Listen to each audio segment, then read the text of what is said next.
जय मां काली, हर हर महादेव। स्वागत है आप सभी का आपके अपने इस YouTube चैनल काली माँ की बेटी रेणु यादव पर और माँ वैष्णो काली दरबार में बहुत बहुत स्वागत है सभी का।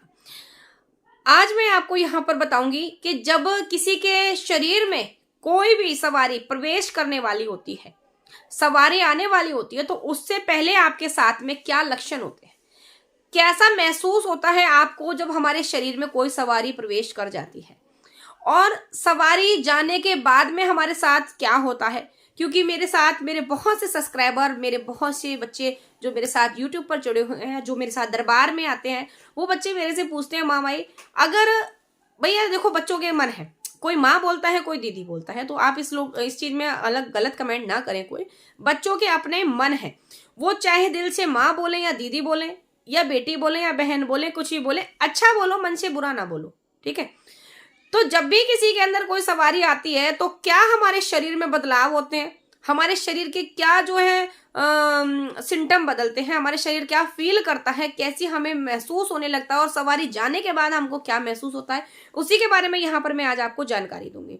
तो वीडियो को अंत तक पूरा देखें, इसके बिल्कुल भी ना करें, ताकि कोई भी महत्वपूर्ण पॉइंट आपसे छूट ना जाए। क्योंकि बहुत से बच्चे ऐसे होंगे जिन पर सवारी आती होगी या सवारी आने वाली है या बहुत दिनों से खेल रही है। अब जिन पर खेल रही है वो तो ये मेरी वीडियो समझ जाएंगे, और जिन पर नहीं खेल रही है तो जब आएगी तब जान जाएंगे वो लोग, तो जरूर जाने।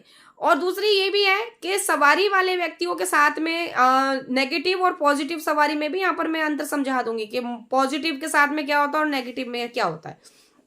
तो देखिए, जैसा कि आप जानते हैं, अगर किसी भी देवी देवता की सवारी शरीर में आ रही है तो एकदम डायरेक्ट कोई सवारी शरीर पर नहीं आ जाती है। अगर देवी देवता की सवारी है तो आप ऐसे करके बैठे हुए हैं, खा रहे हैं, पी रहे हैं, हंस रहे हैं, बोल रहे हैं, सवारी आ जाए, नहीं, ऐसे सवारी नहीं आएगी। बहुत से क्या होता है, बहुत से घरों में कि भाई माताएं बहनें घर में बर्तन मांज रही हैं, झाड़ू पोछा कर रही हैं, कोई बात हो गई, घर से पति पत्नी विवाद हो गया, अगर पति पर सवारी है तो पति पर सवारी आ गई, पत्नी पर सवारी है तो पत्नी पर सवारी आ जाती है, घर में जरा सा विवाद हुआ शरीर पर सवारी आ जाए। तो ऐसे कभी भी किसी देवी देवता की सवारी नहीं आती है। इस प्रकार से भूत प्रेत जिंद मसान की ही सवारी आती है, जो लड़ाई झगड़े में विवादों में एकदम शरीर में अपना जो है जोर दिखा देते हैं। तो ये जो है जिंद मशान भूत प्रेतों की सवारी होती है। कोई भी देवी देवता की सवारी लड़ाई दंगे घर के आपसी मैटर में कभी भी सवारी नहीं लेते हैं, ठीक है। ये आप यहाँ पर नोट कर लीजिए, क्योंकि बहुत से लोग यही कहते हैं कि भाई हमने घर में आपस में कोई बात हुई, सवारी आ जाती है, दिक्कत हो जाती है। नहीं, वो सवारी भूत प्रेत की होती है। कोई भी देवी देवता घर के मैटर में सवारी नहीं लेते हैं। सवारी आएगी देवी देवता की तो मंदिर में आएगी, जगराते में आएगी, आप हवन कर रहे हैं वहां पर आ सकती है, पूजा पाठ कर रहे हैं वहां पर आ सकती है, बुलाने पर आएगी, बिना बुलाए नहीं आएगी, ठीक है, ऐसे आएगी। हाँ, भजन कीर्तन चल रहे हैं माँ माई के जगराते में मंदिर में, तो वहां पर बिना बुलाए आ सकती है, अन्यथा किसी और स्थान पर बुलाने पर ही आएगी सवारी, बिना बुलाए नहीं आएगी। दूसरी बात, जब हमारे शरीर में सवारी प्रवेश करती है, अब जैसे कि बहुत से लोग दरबार चौकी लगा रहे हैं, तो उनका मान लीजिए उनका तो हफ्ते के हफ्ता, जैसे किसी का शनिवार दरबार लग रहा है, किसी का सोमवार दरबार लग रहा है, किसी का मंगल को दरबार लगता है, किसी को गुरुवार को दरबार लगता है, तो सबके अपने अपने इष्ट है, किसी का कोई दिन है, किसी का कोई दिन है। अभी उनके हफ्ते की सवारी बंदी हुई है, अभी चौकी लगेगी, संकट काटने के बाद में सवारी शरीर पर जरूर प्रवेश करती है।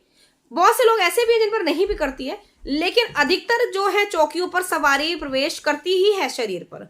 तो उसके लक्षण क्या होते हैं, अब जैसे मानकर चलिए कि शनिवार का दरबार लग रहा है माँ काली का, तो शनिवार आते आते, जैसे शनिवार आने वाला है, तो आपका क्या होता है, बुधवार निकल जाता है, बुधवार के बाद में आपका गुरुवार से ही शरीर में जो है सिम्टम चेंज होने लगते हैं। गुरुवार से आपका मन चिड़चिड़ा होने लगता है, आपके मन में एक अजीब सी चिड़ बैठ जाती है।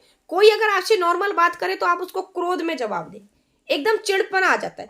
कोई गलत हो रहा है घर में, कोई तेज आवाज में बात करेगा तो आपका सर फटने लगेगा, आपको चिड़ लगेगी। घर में अगर किसी दूसरे व्यक्ति ने गलती करी, दूसरा व्यक्ति उस पर चिल्ला रहा है, तो आपको दोनों के ऊपर क्रोध आएगा, भाई ये चिल्ला क्यों रहा है, इसने गलती करी क्यों। घर में नॉर्मल स्थिति आपको अच्छी लगेगी। ये नहीं है कि घर में चिल्ला चौखड़ी मच रही है और आप नहीं, ये चीजें आपको सहन नहीं होंगी। दूसरा, आपको कभी अगरबत्ती की खुशबू आएगी, कभी आपको प्रसाद की खुशबू आएगी, कभी आपको एक अजीब इत्र की खुशबू आएगी, आपको पुष्प की खुशबू आएगी। अगर माँ काली की सवारी चल रही है तो साथ में आपको जो है भैरव के भोग की भी खुशबू आती है, सिगरेट बीड़ी इनकी आपको बहुत तेज खुशबू आने लगेगी कि बिल्कुल आपके बराबर में कोई पी रहा है, ऐसी आपको खुशबू आएगी। दूसरा, आपका जो शरीर है, कहते हैं ना शरीर एकदम से फूल सा जाता है, शरीर में अलग ही सिम्टम होने लगते हैं। ये जो हाथ पैर है, यहां से यहां कंधे और ये हाथ, ये आपके भारी होने लगते हैं, आपका सर भारी हो जाता है, तभी तो किसी की बात हमको अच्छी नहीं लगती है। आपके पीछे कमर पे जो मूलाधार है, वहां से आपको ऐसे बार बार ऐसे गोल गोल गोल गोल ये लगेगा आपके शरीर में कोई सर्कल बन रहा है, ये सर्कल से आपको महसूस होंगे। उसके बाद में जैसे लास्ट दिन आ जाता है, जैसे शनिवार को सवारी आती है, तो शनिवार दिन आ गया तो सुबह से ही आपके अंदर शरीर में से जैसे कहते हैं ना कोई बेचैनी सी शरीर में लग जाती है, बेचैन हो जाता है शरीर, और शरीर में एकदम जैसे कपकपी के साथ रोंगटे खड़े होते हैं, शरीर के रोए रोए खड़े होने लगते हैं। ये क्रिया तो शुक्रवार की रात से ही शुरू हो जाती है कि आपके शरीर के रोए खड़े होते हैं, आपको थोड़ी थोड़ी देर में झटके लगने लगते हैं कपकपी के साथ में, ये लगता है कि ठंड महसूस हो रही है शरीर में आपको।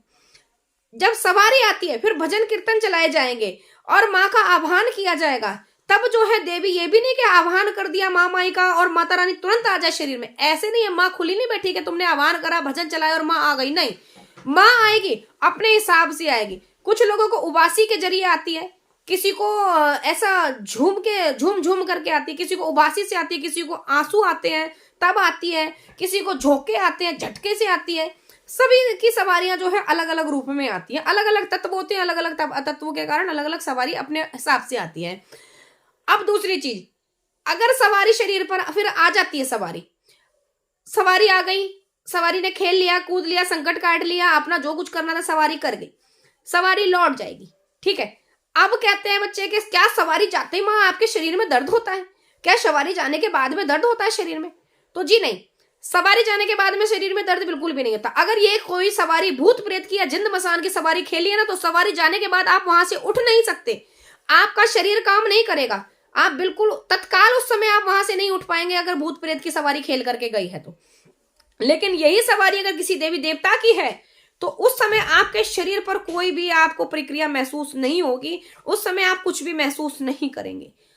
लेकिन सवारी जाने के 12 घंटे के अंदर अंदर आपके शरीर में बदलाव होंगे, आपका शरीर फिर टूटेगा, शरीर दुखने लगेगा, ऐसा लगेगा आपके शरीर को किसी ने बहुत डंडों से पीटा है खूब, आपका शरीर बिल्कुल नहीं काम करेगा, हिलने डुलने लायक नहीं रहोगे आप। और सवारी जाने के बाद अगर आपके शरीर पर पानी पड़ गया तब तो आपका शरीर और ही ज्यादा दुखता है, बहुत पीड़ा होती है शरीर पर, और चिड़ जो है वो धीरे धीरे खत्म होती है, धीरे धीरे चिड़ खत्म होती है। इसीलिए कहते हैं कि भाई ज्यादा सवारी नहीं शरीर पर बुलानी चाहिए, क्योंकि सवारी जब शरीर पर आती है तो शरीर के जो है हार्मोन्स चेंज होते हैं, शरीर में भी बदलाव आते हैं और शरीर को भी कष्ट होता है।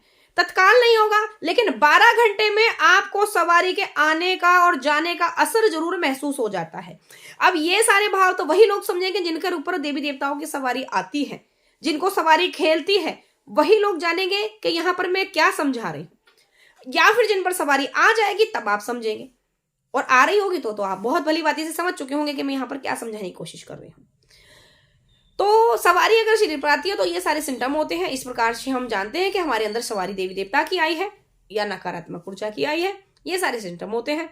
तो वीडियो अच्छा लगे तो वीडियो को लाइक कमेंट शेयर जरूर कर दें। अगर मेरे वीडियो के माध्यम से आपको कुछ भी समझ में आया तो वीडियो को लाइक जरूर करना, क्योंकि आपके एक लाइक से मुझे बहुत ही मोटिवेशन मिलता है, जिससे मैं आपके लिए आगे और भी अच्छी वीडियो लाने की कोशिश करती हूँ और माँ भगवती कृपा से लाती भी हूँ।